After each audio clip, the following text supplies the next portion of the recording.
Hello, my name is Andrew Corson, and I'm the pastor of El Lugar de Su Presencia here in Bogotá, Colombia. Our church has over 40,000 people, and 6,000 kids come every Sunday to worship God. Our church is the dream of a boy that was born in church, and he wanted to have a contemporary church. So that's why in 1994 we started our church with 12 people, and we made it a contemporary church, but our emphasis is in prayer, discipleship, the presence of the Lord, and fulfilling God's purpose.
Bueno, con ustedes el pastor Andrés Corson. Es un gusto que estés con nosotros en esta noche. Amén, muchas gracias. Qué honor, qué privilegio, qué rico este ambiente, qué bendición la idea que han tenido. Gracias a Pedro y Ana María por invitarme y también al pastor Castro por prestar este lugar. Quiero que piensen en la bendición que tienen como pastores de poder relacionarse con otros pastores, de ir a diferentes iglesias, porque pues entran acá, son inspirados por lo que ven, reciben la unción de la casa, pero también ustedes están pisando este lugar trayendo de su unción. Entonces piensen que yo sé que están yendo a cada iglesia y piensen en lo tremendo que es eso. También Pastor Frank Giraldo, que estuvimos almorzando con él, un filet mignon delicioso, se lo recomiendo. Pero al hablar con él, pues Dios me cambió la prédica, porque venía con un plan totalmente diferente. Y él dio una palabra que creo que que Dios lo usó para compartir con ustedes acerca de la unción de multiplicación. Porque eso es algo que el Señor nos ha dado y creo que es algo que ustedes pueden recibir, o espero que la unción que Dios me ha dado de multiplicación venga sobre ustedes. Entonces, por eso los versículos no van a salir tan bien como lo teníamos organizado primeramente, pero ahí va. Me memoricé 4 nombres, entonces quiero un premio de ¿cuántos dólares? Y digo esto porque soy el más bruto de los brutos, o sea, para memorizar nombres soy malísimo, pero aprendí Pedro, Ana María, Edwin Castro y Pastor Frank Giraldo. Bueno, esos son muy fáciles. Un premio, sí, pero no les voy a bailar merengue. Mateo 13:23 dice, Jesús hablando, el que recibió la semilla que cayó en buen terreno es el que oye la palabra y la entiende. Este sí produce una cosecha al 30, al 60 y hasta al 100 por uno. Ahí el Señor nos está hablando de la unción de multiplicación. Y esto se aplica a todo, se aplica a nuestras finanzas, pero en el caso nuestro como pastores se aplica a nuestras iglesias. Y quise mostrarle un poquito del video, no estaba seguro qué video les iban a mandar, se los mandaron en inglés, espero que aquí hablen inglés, sí. Pero es un milagro, ¿no? Yo soy el claro ejemplo de lo que Pablo dice, que de lo vil y de lo menospreciado me eligió Dios para avergonzar a los sabios, porque es un milagro, yo mismo no lo creo. Mis amigos del colegio cuando pues me ven, y porque estamos en la televisión en Colombia, no pueden creer que ese es el mismo atolondrado con el cual estudiaron, porque realmente así es, pero es la gracia del Señor. Pero también yo creo en que no solo se trata de la gracia, se trata de trabajar con el Señor. La Biblia dice que los discípulos salieron y predicaron el Evangelio, ellos hicieron su parte y el Señor confirmaba lo que ellos predicaban con señales y milagros. Entonces está la parte de Dios, pero también está nuestra responsabilidad como seres humanos. Y he aprendido algunos secretos que pues espero poder compartir con ustedes. Nuestra iglesia se inició en el 93 con 10, 12 personas, como la mayoría de sus iglesias. Y ahí vamos lo más de bien. Mañana voy a compartir algo más sobre esto.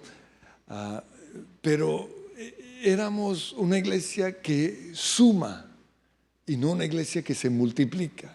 Y son dos principios muy diferentes. Las iglesias que suman personas se concentran en hacer eventos, porque los eventos traen multitudes. Pero multiplicación, aunque pueda ser muy lento al comienzo, es lo que va a hacer que sus iglesias exploten de una forma impresionante. Entonces la pregunta aquí es, ¿cuál es el secreto para que nuestra iglesia se multiplique? Y eso fue lo que aprendimos en el 98 cuando éramos 700 personas. Durante 2 años estudiamos qué teníamos que hacer para traer esa unción de multiplicación y en el 2000 lo iniciamos. Y lo que hoy somos es simplemente el resultado de multiplicar. Y es muy fácil, se inicia con 3 personas y se va multiplicando poco a poco hasta que llegan a los miles y miles y miles. Pero ¿cuál es? Les voy a decir cuál es el secreto de la multiplicación, porque tiene que ver con las palabras que el Señor nos dio antes de ascender al cielo. Fueron 3 palabras determinantes. La primera que el Señor nos dijo, y lo encontramos en Marcos, es: id por todo el mundo y predicar el Evangelio. Muchos lo han hecho muy bien. Los mejores predicadores están en las iglesias. En Estados Unidos están unos predicadores muy buenos y me imagino que ustedes son de lo mejor de lo mejor. Pero eso no fue lo único que dijo el Señor. Lo otro que Él dijo fue: no se vayan de Jerusalén sin antes recibir el bautismo en el Espíritu Santo. Y me dijeron que les ministraron el Espíritu Santo hace unos meses. Y Jesús dijo esto porque cuando nos dio el mandato de predicar el Evangelio, dijo: estas señales seguirán a los que creen. Pondrán las manos sobre enfermos, echarán fuera demonios, profetizarán, todas las manifestaciones del Espíritu Santo. Pero luego en Mateo hay otro mandato, y ese es en el cual me quiero enfocar hoy, y es el de hagan discípulos. Y ese es el secreto de la multiplicación: hacer discípulos, enseñándoles que guarden todas las cosas que yo les he enseñado. Y aquí es donde las iglesias no han dedicado suficiente tiempo.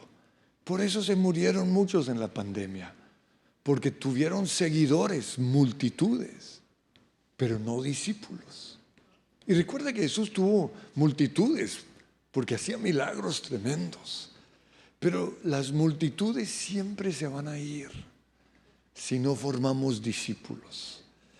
Y en Juan 6:66 se encuentra uno de los versículos más tristes en toda la Biblia, y es el siguiente: a partir de ese momento, muchos de sus seguidores, o ahí dice discípulos, lo abandonaron. ¿Por qué? Porque como él mismo dijo, ustedes solo me siguen porque les doy de comer y por las señales. Pero cuando ya Jesús comenzó a dar una palabra más dura, ahí fue que se largaron.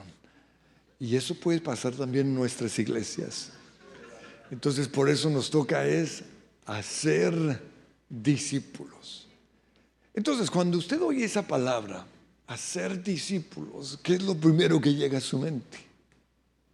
Porque muchos piensan en el futuro. ¿Qué voy a hacer para que éste evangelice? ¿Qué voy a hacer para que éste tenga la doctrina necesaria? O sea, tiene que ver con el futuro. Pero se les olvida que discipular o hacer discípulos no solo tiene que ver con el futuro, sino que también tiene que ver con el pasado de la persona.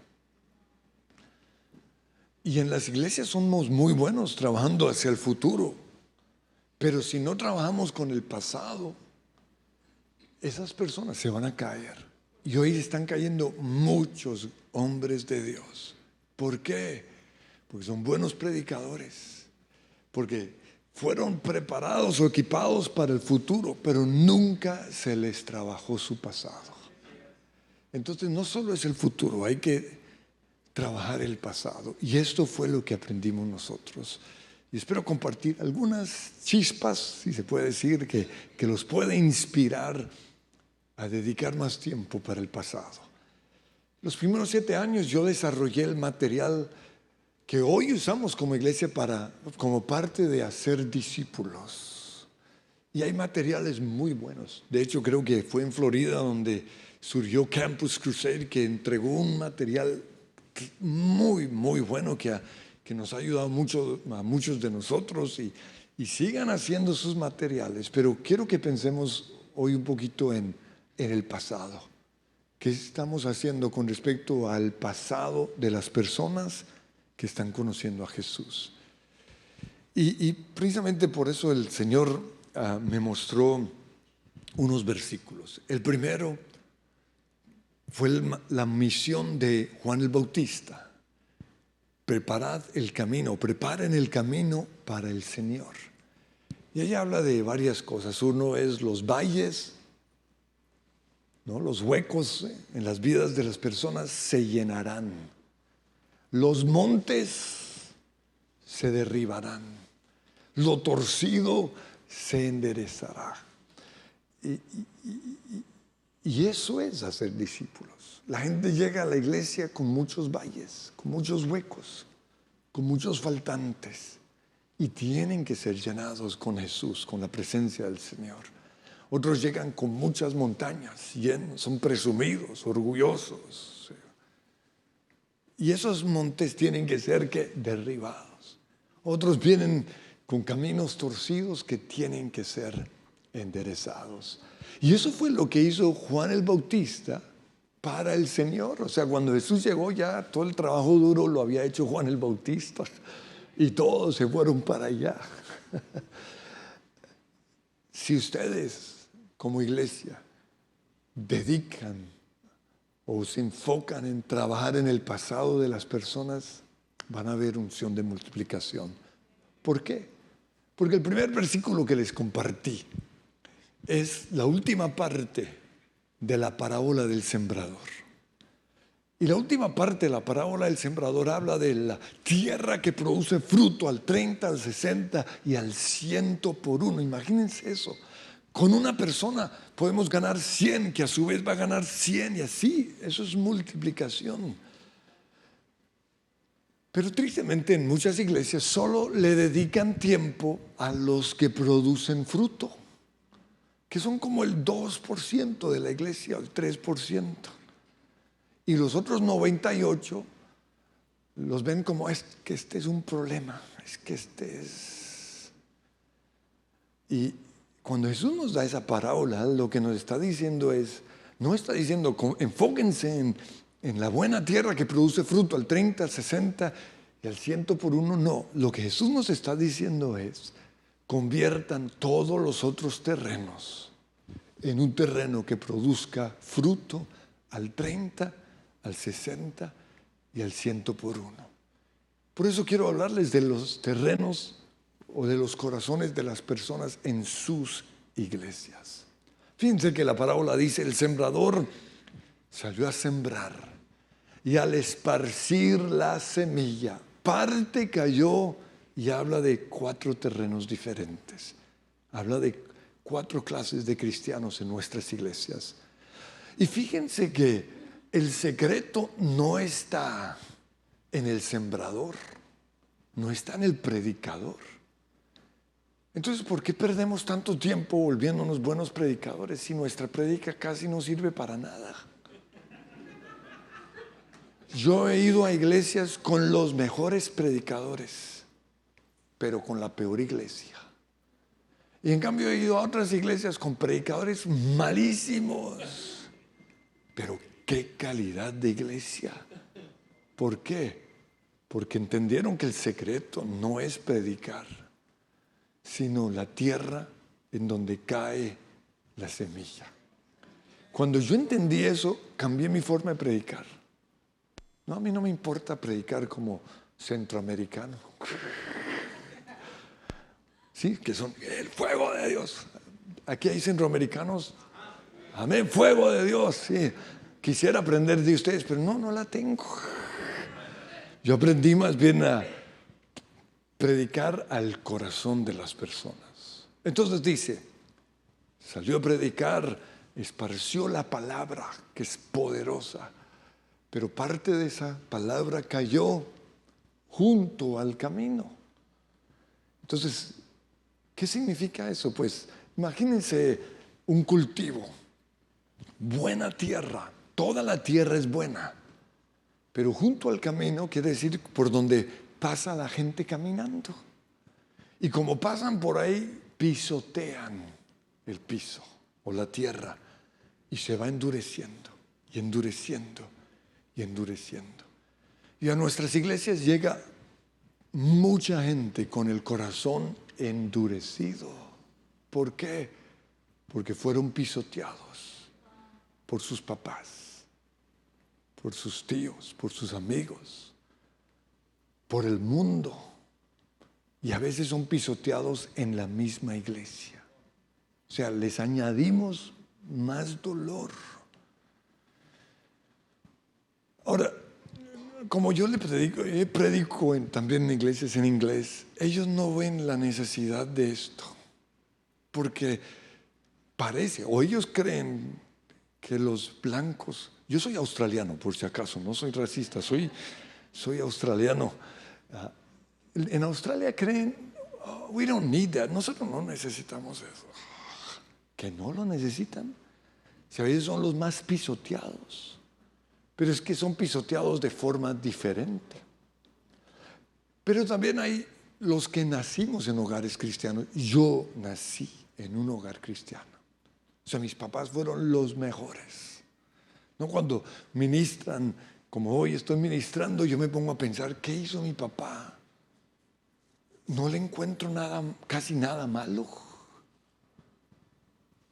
Y por eso muchos pastores, si aquí hay personas como yo que nacieron en hogares cristianos, que no le ven la necesidad de ministrar a las heridas del alma, porque como ellos no tienen chichones, como ellos no fueron pisoteados, y se están levantando iglesias en donde los que vienen pisoteados no están siendo ministrados a su necesidad. Y eso me pasó a mí. ¿Por qué? Porque yo no tenía, pero me casé con una colombiana, de Chiquinquirá yo vengo. O sea, pura boyacense. Y lo mío simplemente fueron como las burlas del colegio, mis heridas. O en un partido de fútbol me sacaron por malo. O sea, cuando a mí me enseñaron el proceso de perdón, que tengo que perdonar el daño que me hicieron, yo solo recordaba, pues la vez que me sacaron del partido de fútbol, cuando me dijeron bruto en el colegio. No es nada. Por eso muchos predicadores no entienden el dolor de la gente en sus iglesias. Pero mi esposa viene y comienza a mostrarme, no es que yo sufrí de soledad, yo sufrí de depresión. Y uno de los temas que venía a hablar les era sobre eso, la depresión del pastor, de la ansiedad. Mi esposa sufrió eso. Yo en las celebraciones de fin del año, mientras mi papá tomaba y estaba feliz, venía el familiar ese y me manoseaba. Yo fui tocada. Ese es el contexto en el cual muchos en Latinoamérica son levantados y nadie les ministra. Por eso, una de las preguntas que en nuestro proceso de formación, en nuestro discipulado en la iglesia que hacemos es esta: ¿quién te pisoteó? ¿Quién te hizo daño? ¿Por qué estás tan herido? ¿Por qué no reciben la palabra? El problema no es que el predicador, son buenísimos los predicadores, pero de nada sirve que la palabra caiga en un terreno que ha sido pisoteado, porque nunca va a producir fruto. Y la palabra de Dios es poderosa, pero hay que echarle un poco de agua. Hay que llevar la garlancha, si existe eso, una pala, un asadón. Hay que predicar un poco más, a abrir los corazones. Entonces, estar casado con una chiquinquireña cambió mi forma de predicar, ¿no? Comencé a llegarle más a las necesidades de las personas. Eso es hacer discípulos. En la iglesia tuvimos una niña que fue una reina de belleza, de lo más hermosa que existía. Pero se creía fea. ¿Por qué? Porque siempre la compararon con su hermana. Y aunque el esposo le decía, tú eres hermosa, tú eres preciosa, ella no podía recibir esa palabra o creía que se le estaba burlando. Y eso es lo que pasa cuando predicamos o profetizamos palabra de bendición sobre un terreno duro. Por eso quiero desafiarlos a que comiencen a predicar o a discipular a los corazones duros, heridos. En una ocasión fuimos a una iglesia a ministrar con la banda de la iglesia, ¿no? Y 30 minutos ministre y nada que lograban conectarse con Dios. Y estaba frustrado la banda, ya no quería ministrar más. Y a mí me tocaba predicar, yo menos quería predicar. ¿Por qué? Porque, o sea, que las iglesias, o sea, en nuestra iglesia la gente adora apasionada. Pero ¿saben por qué? Porque han sido sanados. Hemos tenido las mejores bandas del mundo y se bajan diciendo, wow. Y me preguntan, ¿cuál es el secreto?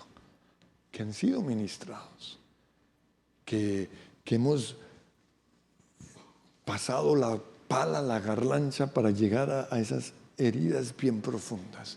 Entonces, en esa iglesia, yo recuerdo que paré la alabanza, dije, ¿para qué seguimos perdiendo tiempo? Venga, les predico.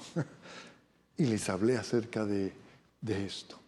Y la pregunta que Dios me dio, y es la que le hacemos también a la iglesia, es la siguiente: ¿cómo es tu Dios? Y esa pregunta es muy importante porque el Dios de muchos, cuando ellos cierran los ojos, no es el Dios de la Biblia. ¿Por qué?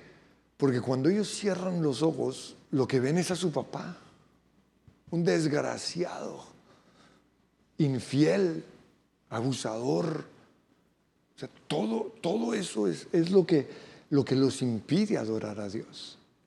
Yo recuerdo que uno de nuestros líderes de alabanza tenía una unción tremenda, o muchos creen que tenía una unción y no era unción.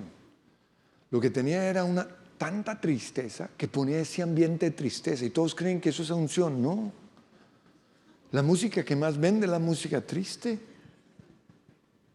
Y la Biblia dice, cantad alegres a Dios, habitantes de toda la tierra, entrad por sus puertas con acción de gracias, por sus atrios con alabanza. La Biblia habla de alabanza alegre, que tristemente no existe en muchas iglesias, porque lo que más se vende, como dije, es la música triste, ¿no? Como, oh, ay, ¿por qué se fue? ¿Por qué murió? Porque el Señor lo milagro. Eso sí, uno canta eso y creen que es el Espíritu Santo. No es el Espíritu Santo. Entonces él tenía esa unción, creían muchos, pero no era unción, era un demonio. Entonces mi esposa, como esa, sí tiene un discernimiento tremendo, por eso no la traigo.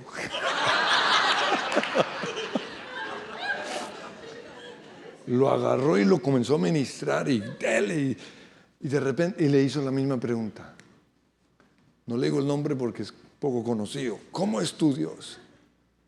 Entonces él comenzó a contestar teológicamente: mi Dios es todopoderoso, es soberano, es creador del cielo.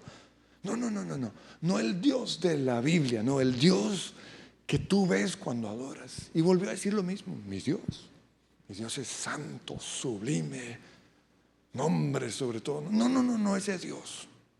El Dios que cuando cierras los ojos y lo ves, ¿cómo es tu Dios? ¡Mi Dios! Y le gritó: mi Dios es pobre, mi Dios es malo, mi Dios es... Comenzó a decir unas barbaridades, pero por fin logramos sacar ese corazón endurecido y pudimos ministrar. Entonces, les dejo esa pregunta porque tienen que ir a llorar con Dios, ¿no? ¿Cómo es tu Dios? Porque para muchos Dios no responde mis oraciones. Dios tiene favoritos. Dios es... Y hay historias muy duras. Una niña cuando adoraba a Dios, lo único que veía era la parte íntima de su papá. Porque le pedía que le hiciera quién sabe qué. Y cuando sanamos eso, se volvió una de las niñas más apasionadas por Dios. Por eso, discipular no solo tiene que ver con futuro. Discipular es trabajar un poco el pasado. El segundo terreno es un buen terreno. Todos en la iglesia son buenísimos. Lo que pasa es que hay que trabajarles. Es un terreno muy bueno, pero que tiene piedras. ¿No? Y ahí habla, la primera se me olvidó, cuando finalmente el diablo se roba la palabra, ¿recuerdan? Esta otra produce fruto, o sea, la semilla cae y produce fruto, un fruto lindo, pero cuando vienen las pruebas, ¿recuerda? Cuando sale el sol, cuando hay lluvia, se marchita, o sea, se muere. ¿Por qué? Porque no tiene raíces. Yo oye muchos cristianos sin raíces. ¿Por qué? Si están en las iglesias con los mejores predicadores de Miami, aquí están. ¿Por qué no tienen raíces? Porque hay piedras. Y esas piedras no han sido sacadas. Entonces nosotros tenemos que saber predicar para que la gente comience a sacar las piedras. Entonces, ¿cuáles son esas piedras? Pues son los pecaditos que por ahí permitimos, o son pecados que ni siquiera sabemos. Y es que con la forma en la cual muchos fueron discipulados, aprendieron no a sacar las piedras, sino a ¿qué? A calmarlas, ¿no? Entonces el tipo va caminando, el pastor o el hombre de Dios, y ve una vieja bien bonita, y en vez de trabajar con esa piedra, dice: ya, cálmate, calma. Y la va calmando, y así la tiene calmada 20 años.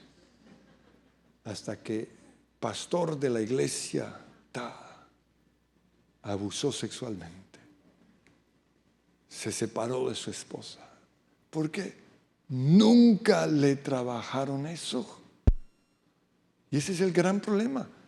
¿Por qué? Porque no. El que está en Cristo, nueva criatura es. Las cosas viejas pasaron. O sea, se saben todos los versículos. Pero una cosa es su posición en Cristo. Yo soy santo, soy hijo de Dios, soy salvo. Ninguna condenación hay para el que está en Cristo. Sí, eso es mi posición en Cristo. Pero otra, mi realidad. Y lo que nosotros tenemos es que trabajar con las piedras.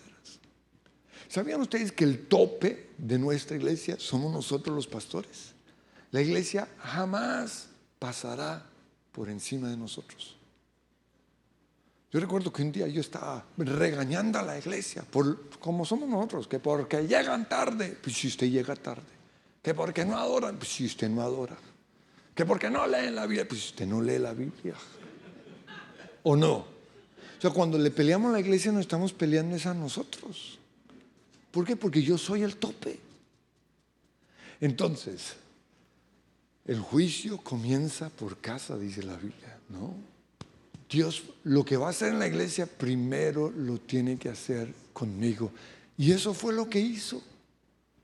¿No? Recuerdan que yo les dije que nací en un hogar cristiano. En mi vida solo he faltado 4 domingos a la iglesia. ¿Quién me gana? Nadie.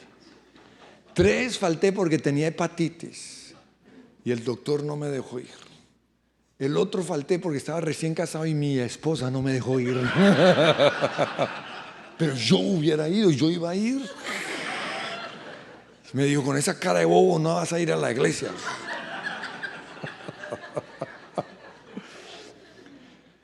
Entonces, o sea, después de mí la Inmaculada Concepción. Pero yo también tenía cosas. Pero mis pecados están muy ocultos.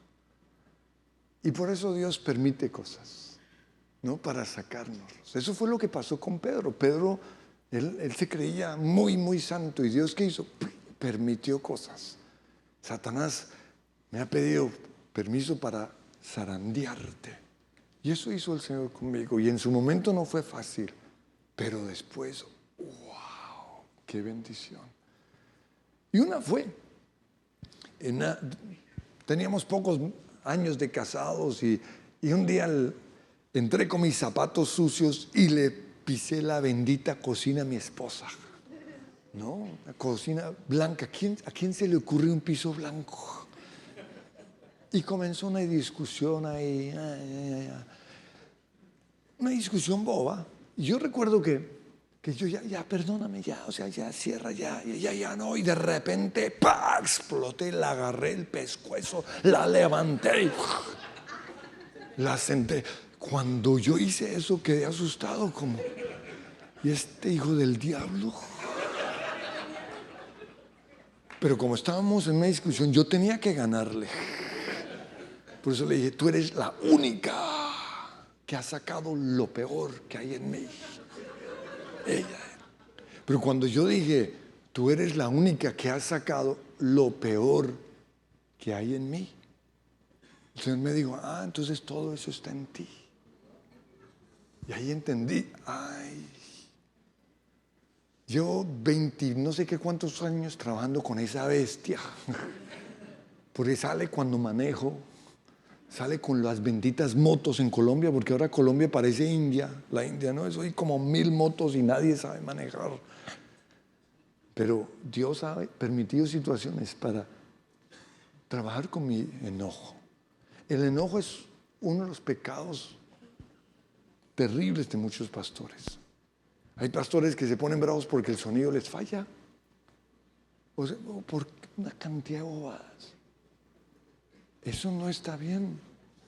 Y se disculpan que Jesús alzó las mesas de los cambistas. Sí, sabemos toda la Biblia para justificar. No. Ese hombre viejo hay que sacarlo, hay que romper eso.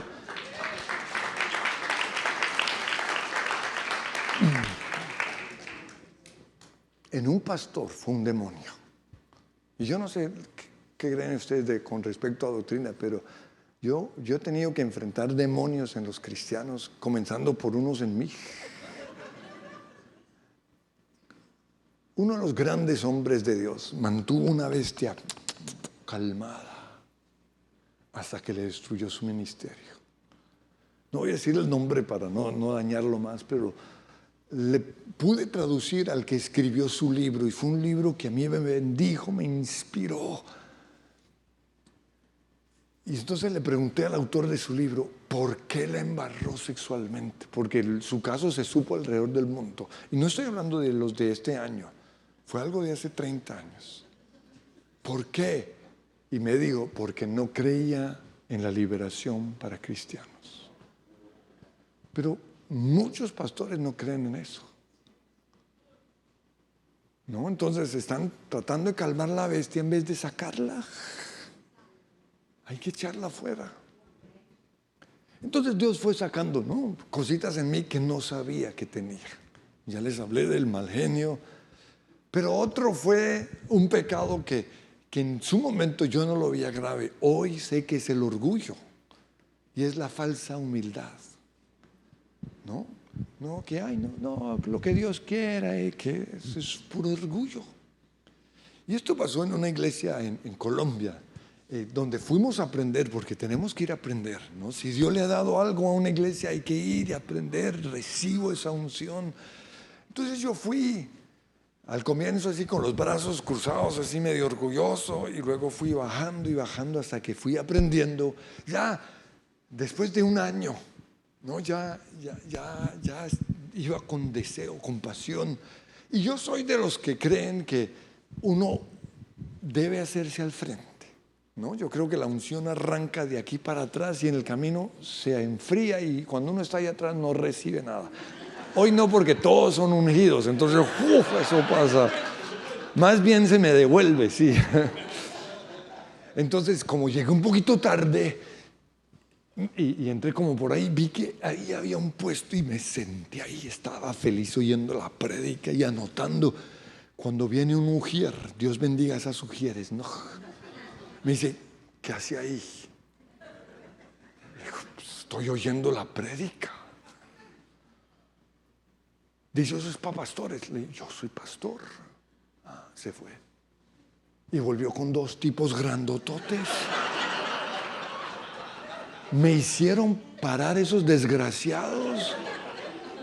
Me sacaron y me mandaron por allá, bien arriba, en un coliseo. Yo me imaginé que todo el coliseo me estaba viendo y diciendo, ese gringo se las dio de muy fusfurusfus. Se sentó allá donde están los ungidos de Jehová, lo mandaron allá.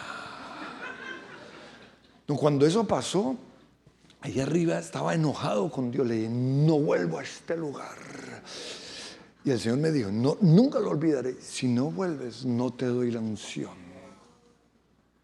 Quiero que sepan que muchos pastores en Colombia no recibieron la unción de esa iglesia porque no pasaron esas pruebas. Porque de verdad Dios a veces permite humillaciones para trabajar con nuestro carácter. Entonces seguí allá en Gorriones, allá es como les dicen, allá en Gorriones, toda la semana. Ya el otro año yo ya tenía escarapela de pastor, ¿no? De orgulloso. Y recuerdo que me dice más o menos acá que estaban todos los latinos, aquí estaban todos los gringos. Oh, hey, how are you? Oh, yes, baby, how are you? Y aquí estábamos los latinos ahí. Yo estaba con todos los que uno ve en enlace, los mexicanos, los argentinos. Estaba feliz ahí con mi escarapela. Y en esas estaba predicando, uno de los pastores falló la traducción, ¿no? Y todos tenían ahí sus aparatos. Y como falló la traducción, yo pensé, los ayudo. En esa iglesia yo había traducido, muchas veces me habían invitado, o cuando era bien chiquito yo era uno de los traductores. Entonces, no, vas a ser el oso, pero no. Pudo más el carácter de Jesús. Entonces recuerdo que me senté en algo que había en la mitad, un cajón, y comencé a traducirles, así en vivo, para que no se perdieran el mensaje. porque estaban haciendo un escándalo, se paraban, ¡ey, ey! Y todos estaban felices, cuando de repente vienen dos sugieres grandotes. Pero vinieron porque, como me emocioné tanto, la caja donde estaba era donde estaba la cámara y la estaba moviendo. Pero digo esto porque Dios usó cosas así, ¿para qué? Para mostrar las piedras. En Colombia, no sé si aquí, pero hay una expresión que dice, me sacó la piedra. ¿Sí? Dios va a sacar las piedras. Va a permitir cosas. O sea, yo podría seguir con ilustraciones porque a veces las piedras me las sacó delante de otros. ¿No? O sea, recuerdo una ocasión, un trancón se dice en Colombia, aquí ¿cómo se dice? Congestionamiento. Bueno, y yo llevaba como media hora subiendo y bajando y de repente una señora dice que a metérseme. Pero como soy cristiano, pues no le voy a la vía, pero que no se dé cuenta. Entonces, ¿con qué hicimos? Y le gané. Y ella, y yo, ¿qué? Y me reconoce y dice, ¡ay, pastor, pastor! Y a partir de ese momento, todos los domingos, Entonces, o lo sacas en el secreto con Dios, o Dios te lo saca en público. Entonces, ese es el segundo. Un buen terreno, pero hay piedras. Ojo, iglesia, hay que trabajar con las piedras. Nuestra iglesia es más del 50% jóvenes. Y cuando hablo jóvenes, me refiero a menores de 30 años, no cincuentones que se creen jóvenes. Porque yo voy a reuniones de jóvenes y eso parece un ancianato.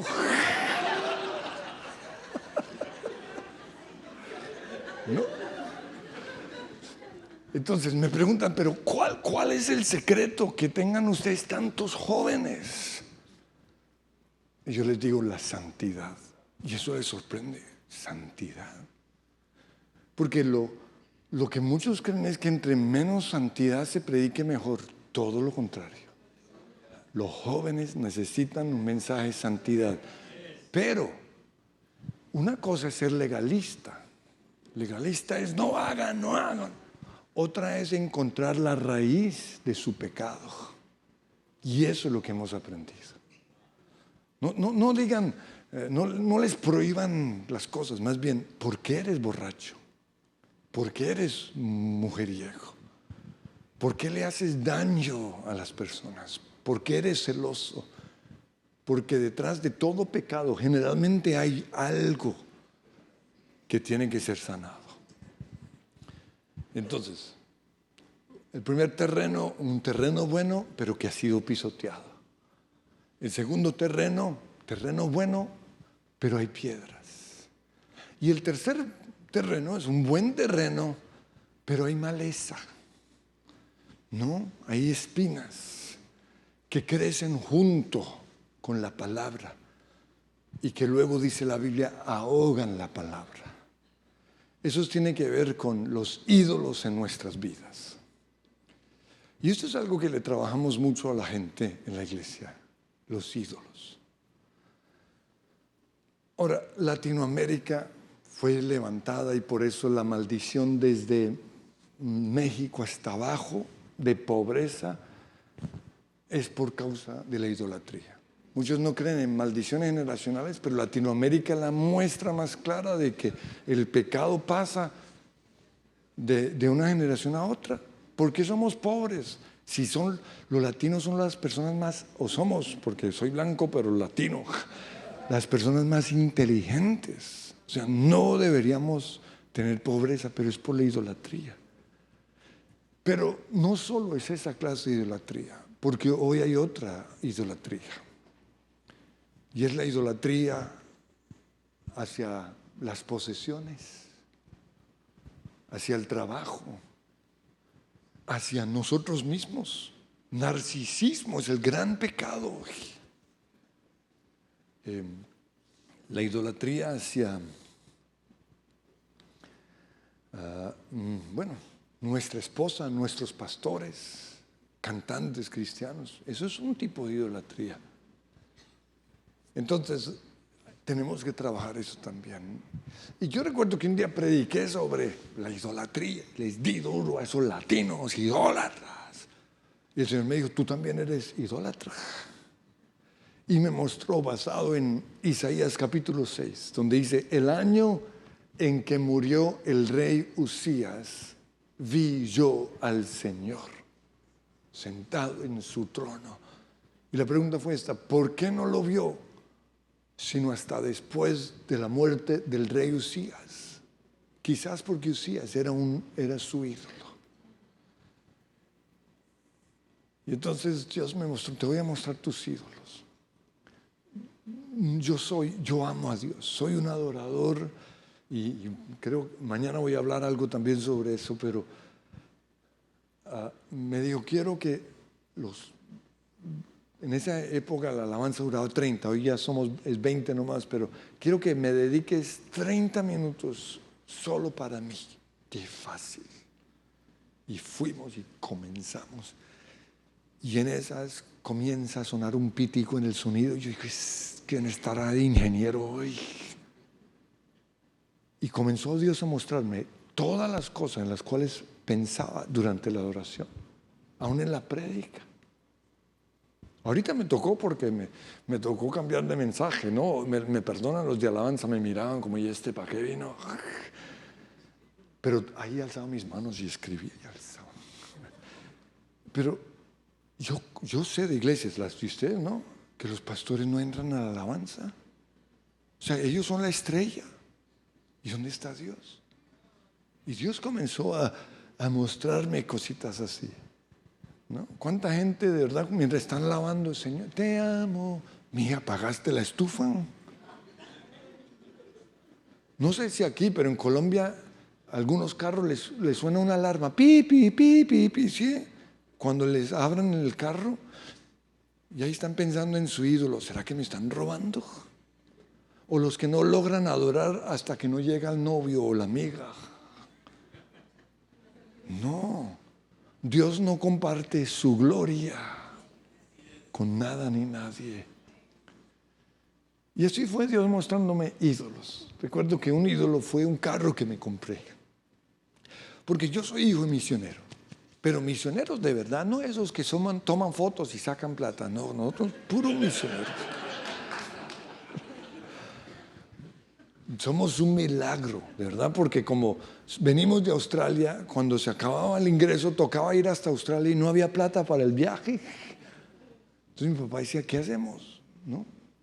Confiar totalmente en el Señor. Y por eso pues nuestros carros siempre eran unas tartalas viejas. Pero cuando me novié con mi esposa comenzamos a ahorrar y compramos por fin nuestro carro, 0 kilómetros, y yo estaba feliz con ese carro. Pero un día se lo presté a mi esposa. Era de los dos, se lo presté. Y lo chocó, lo estrelló. Ahora una bobada ahí. Ella dice que cuando me lo mostró, yo pensé, no, tranquila, eso son cosas, lo importante eres tú. Así me vi yo. Ella vio todo lo contrario, que me puse rojo. En fin, lo arreglé, lo mandé a arreglar. Y en esas íbamos a ir al pueblo de donde viene mi esposa, Chiquinquirá, ¿no? Que queda como a 3 horas de Bogotá. Y como era un 25 de diciembre o un 1 de enero, no recuerdo eso, yo iba loco, como a 100 kilómetros por hora, cuando de repente se atraviesa una bestia, ¿no? En Colombia hay algo que se llama unas zorras, que están los 2 caballos y atrás una carreta, sí. Se atraviesa una bestia. No estoy hablando de los burros, sino del que está manejando. Y cuando yo lo veo, yo freno y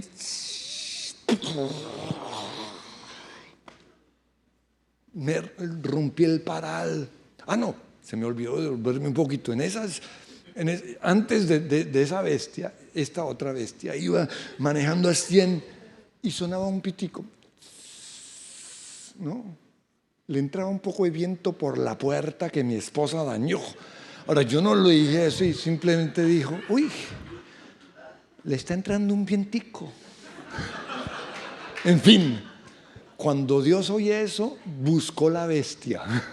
Se buscó un borracho en un pueblo y lo mandó. Estoy exagerando, yo sé, pero... Y destruyo yo el carro, el vidrio se rompe, el paral. Y mi esposa dice, ¿todavía le suena el vientico?